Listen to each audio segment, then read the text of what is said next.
That, my friends, is what we call a Korean char-grilled cookout barbecue. A beat-down croissant style.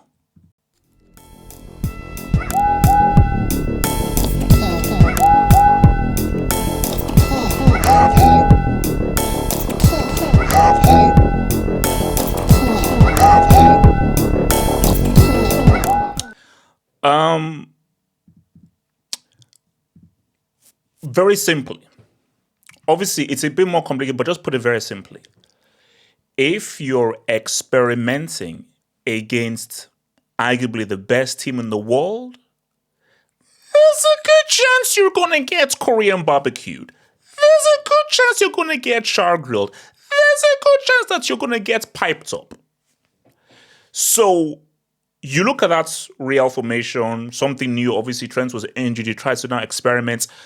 And I'm going to get to Javi Alonso, but this is the result of not having the cojones to make a tough decision to drop a superstar.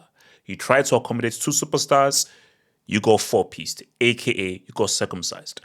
But we have to first look at the Victor Osimhen, bro. Yeah, it's.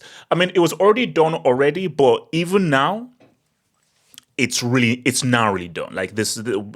Congratulations to Ousmane Dembele. He is the 2025 Ballon d'Or winner. It's over. It's done. Like it was already done after the Champions League, but people were like, perhaps maybe the Club World Cup could be involved in the voting. So fine, cool. So if you're going to involve the Club World Cup in the voting, Ousmane Dembele is the Ballon d'Or winner. The Ous is your Ballon d'Or winner. Finished, done, finito. Now it's who will become second, third, everything. So Dembele now knows that if whatever happens the Club World Cup final, he's the Ballon d'Or winner. It's done. It's finished because you're not getting a Ballon d'Or winner from Chelsea. But I think this just encapsulates what has just been an amazing turnaround for Ousmane Dembele. Because when you just look at how he'd been maligned, and I was always the guy that he always had that ability. He always had Tesh. Even when he was on bad form, people were calling him stupid. People said that he left his brain back in the womb. I still said that once he just acquires a few brain cells, this guy can be one of the best players in the world. Because he has all the freaking Tesh. Ambidextrous, right foot, left foot. A very rare skill. So if he just applies his brain, decision making, this guy can be unbeatable. And what we're now seeing is an Ousmane Dembele at his peak, truly cooking and having what is 100% his best ever season, which will now be encapsulated with receiving the Ballon d'Or. Absolutely amazing. And would I have to go and discuss about how Ousmane Dembele won a Ballon d'Or before Mbappe? That's interesting. But superb season, and you see, this just shows that sometimes you just have to have patience. Now, this doesn't happen to every player. There are several players who had that tension, had that ability, but it never happened. Shout out to your boy Resma, and many other players that I can name. Juan Roman Riquelme, supremely talented players that never said what's up. So it's so good that a player this talented is able to say what's up and really show you why he's that freaking dude. And he's been a leader of this PSG team, and he has led truly by example. So a deserved winner of the Ballon d'Or when he finally receives it. Team's good. This team is really good. Because, this is almost similar to like Pep Guardiola in a sense of when we looked at MSN, it was like, yeah, give the ball to MSN, they'll score. And Luis Enrique never really got his credit for that team. It was like, well, you have arguably the three best attackers in the world. Of course you're going to win. This is Luis Enrique to a T.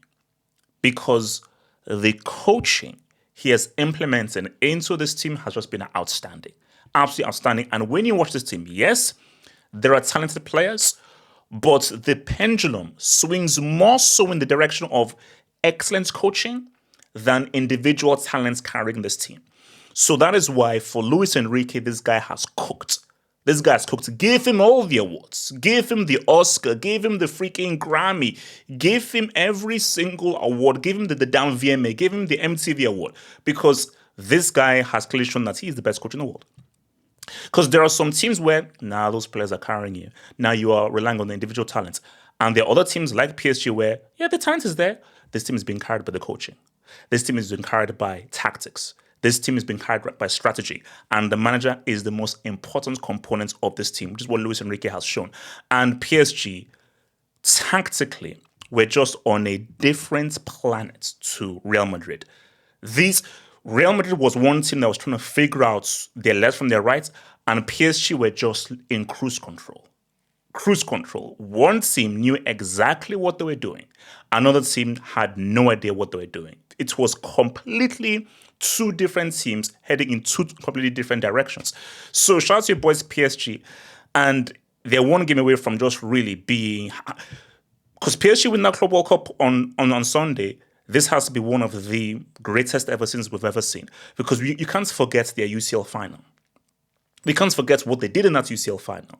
We can't forget the kind of season that they've had. We can't forget that they are treble winners. And to now win the first truly official Club World Cup, where it's a full 7-game series, which is how a Club World Cup should be, they have to go down as one of the greatest treble winners ever and one of the greatest seasons we've ever seen from a club side.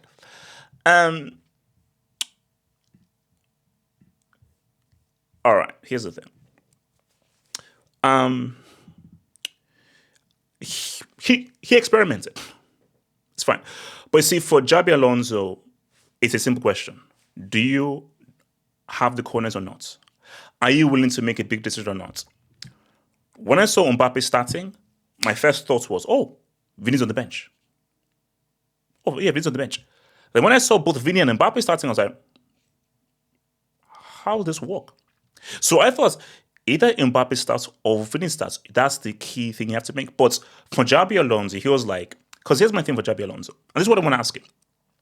Did you truly believe that Mbappe and Xabi Alonso, that's Mbappe. So did you truly believe that Mbappe and Vini together on the same pitch would combine to beat a team as good as PSG? Or did you not have the cojones and the bravery to drop either Mbappe or Vinicius Jr.?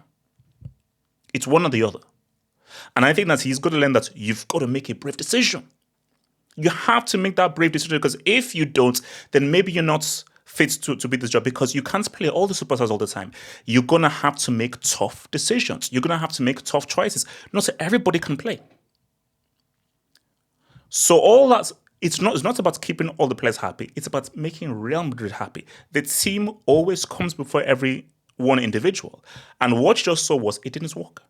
It simply didn't work. And what Xabi Alonso might be reminded of is Vini and Mbappe cannot coexist. And you're going to have to make it a tough call. You're going to have to make it a tough call, because this was a harsh lesson. A very harsh lesson for Xabi Alonso. And I think moving forward, he's got to realize to himself that it's about making this team work.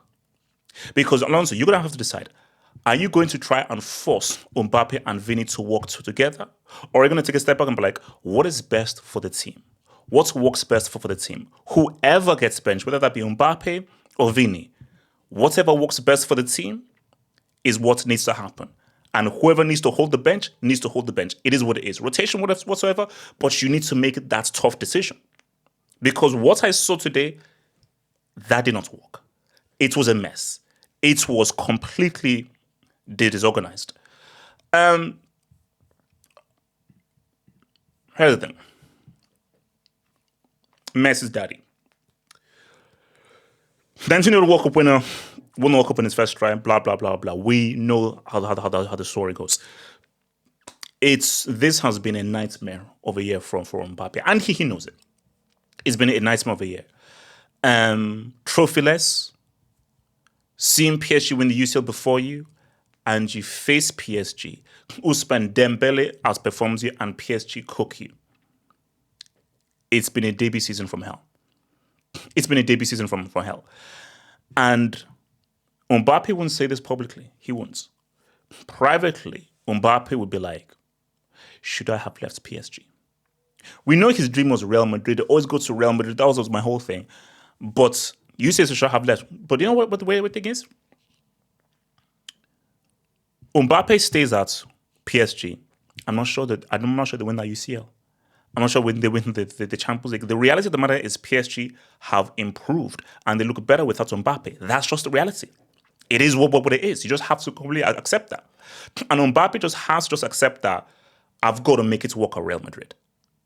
I have to win a UCL. I've got to win a UCL, and I've got to try and help this team say what's up. But 100% it's an L. It's an L. Narrative-wise, it's an L. Because look at how the PSG have never been this good. And to look at what should have been your team, because you're French. You're the Prince of France. You're the Prince of Paris. This should have been you at PSG. Because what we always said that with all the trophies you win at Real Madrid, they will never equate just to one UCL for PSG. It will never equate. And Mbappe must look with envy at what Dembele is doing and how Dembele is leading this team that should have been his team, and he will look at it with envy. So the way Mbappe can respond is you've got to win some UCLs, and you need that second damn World Cup. Because without that second damn World Cup, and if you don't get that's UCL, your career is looking pretty sketchy. Think about becoming a Football Hut member. If you're a desktop merchant, just click on the join button below, over here. Or if you're a mobile phone merchant, just click on the join button below the video over here and join the true elite content crack addicts. Peace.